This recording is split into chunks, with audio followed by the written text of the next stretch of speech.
Welcome back to another video from Apps Academy.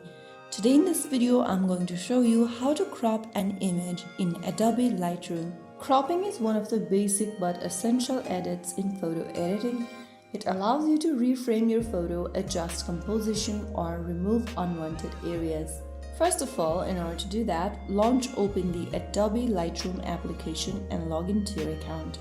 Once you're inside the main screen, go ahead and tap on the gallery option at the bottom left and select one of your pictures you'd like to crop. After you have the image you want to edit on the screen, go ahead and look for this crop option at the bottom of the screen, and once you tap on that, you will be able to see this preview from where you can drag the corner handles, change the angle of your photo, and once you are done with your crop, you can tap on the tick mark at the bottom right corner. You also have an option to straighten, aspects, rotate, flip horizontal or vertical options at the bottom.